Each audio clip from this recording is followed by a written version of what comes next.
Praise the lord. మన రక్షకుడును ప్రభు అయిన యేసుక్రీస్తు నామములో మీ అందరికీ ఉదయకాల సమయంలో ప్రభు పేరిట వందనాలు తెలియజేస్తున్నాను. అందరూ బాగున్నారండి? మీ కుటుంబాలు దీవించబడును గాక, మీ బిడ్డలు దీవించబడుదురు గాక, మీ పనులనియు మీ కష్టార్జితం ఆశీర్వదించబడును గాక. Praise the Lord. ఈరోజు వాక్యంలో నుండి కొన్ని విషయాలు మనం నేర్చుకున్నాం. తీతు రాసినటువంటి పత్రిక 1వ అధ్యాయము 9వ వచనాన్ని ఒకసారి జ్ఞాపకం చేసుకుందాం. తాను హితబోధ విషయమై జనులను హెచ్చరించుటకును ఎదురాడు వారి మాట ఖండించుటకును శక్తి గలవాడగునట్లు ఉపదేశమును అనుసరించి నమ్మదగిన బోధను గట్టిగా చేపట్టుకుని వాడినై ఉండవలెను. దేవుడు తన పరిశుద్ధ వాక్యమును దీవించుగాక. దేవుని బిడ్డలారా గమనించండి, ఈరోజు దేవుని వాక్యంలో నుండి కొన్ని విషయాలు మనం జ్ఞాపకం చేసుకుంటున్నాం. అపోస్తలుడైన పౌలు గారు తీతుకు రాస్తున్నటువంటి పత్రికలో దేవుని బిడ్డలారా దేవుని వాక్యం చెప్తా ఉంది కదా, హితబోధ విషయంలో దేవుడు మాట్లాడుతూ ఉన్నాడు. హితబోధ అంటే ఆరోగ్యకరమైనటువంటి బోధ అని చెప్పబడతా ఉంది. దేవుని బిడ్డలారా గమనించండి, ఆరోగ్యకరమైనటువంటి బోధ ఎలా ఉంటుంది? ఆరోగ్యకరమైనటువంటి బోధ హెచ్చరించేదిగా ఉంటుంది మొదటిగా, రెండవది ఖండించేదిగా ఉంటుంది. ఈరోజు ఆత్మీయ జీవితంలో ఆరోగ్యకరమైనటువంటి బోధ చాలా అవసరం అండి. చాలామంది బోధిస్తూ ఉన్నారు, చాలా సంతోషం. అనారోగ్యకరమైనటువంటి బోధను బోధించే వాళ్ళు చాలామంది ఉన్నారు దేవుని బిడ్డలారా. కానీ దేవుని వాక్యంలో మనం చూసినప్పుడు మనకు కావలసినటువంటి బోధ ఏంటి తెలుసా? ఆరోగ్యకరమైనటువంటి బోధ. ఆరోగ్యకరమైనటువంటి బోధలో ఒకటి హెచ్చరించుట ఉంటుంది, రెండవది ఖండించుట ఉంటుంది. అపోస్తుల కార్యములో మనం చూసినప్పుడు 20వ అధ్యాయము 31వ వచనములో మనం చూసినప్పుడు పౌలు గారు అంటండి, 3 సంవత్సరాలు కన్నీళ్లు విడిచి ప్రార్థన చేస్తూ ప్రతి ఒక్కరికి బుద్ధి చెప్పేవాడు అంటండి. 3 సంవత్సరాలు.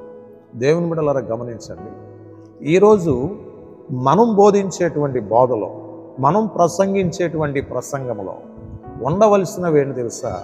హెచ్చరించేటువంటి విధానం ఉండాలి.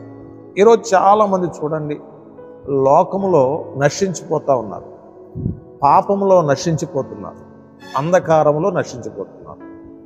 చాలామందిని మనము హెచ్చరించవలసి ఉన్నది.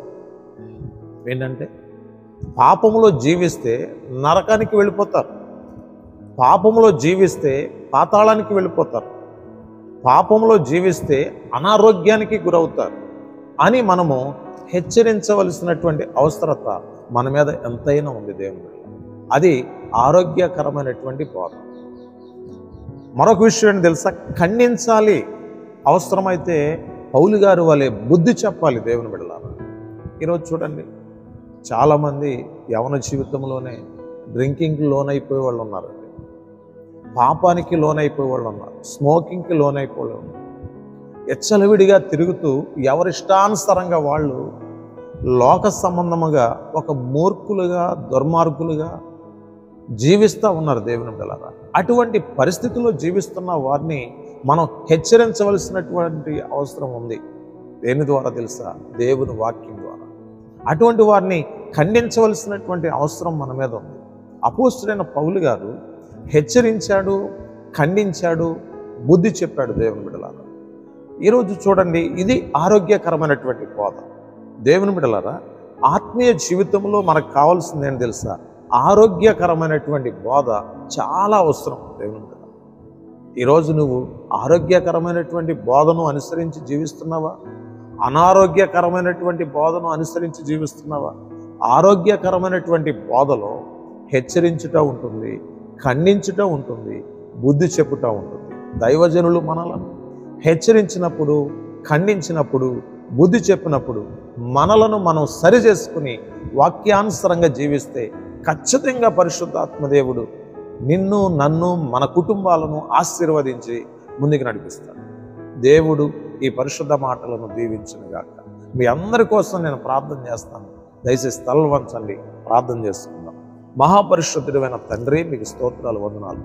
ఈ ఉదయకాల సమయంలో నాయన ప్రతి ఒక్కరూ ఆరోగ్యకరమైనటువంటి బోధను వినడానికి సహాయం చేయండి దేవా.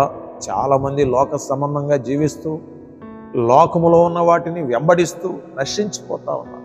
నీ వాక్యం చెప్తా ఉంది, హెచ్చరించండి, ఖండించండి, బుద్ధి చెప్పండి అని నీ వాక్యం చెప్తా ఉంది ప్రభు. ఎంతోమంది నశించిపోతుండగా హెచ్చరించినప్పుడు, ఖండించినప్పుడు, బుద్ధి చెప్పినప్పుడు లోబడేటువంటి ఆత్మ ప్రతి ఒక్కరికి దయచేయండి నాయన. ఈ వాక్యం వింటున్న ప్రతి బిడ్డను మీరు దీవించి, ఆశీర్వదించి, అభిషేకించి నడిపించమని యేసు పరిశుద్ధ నామములో ప్రార్థన చేసి వేడుకొనుచున్నాము తండ్రి. ఆమేన్. God bless.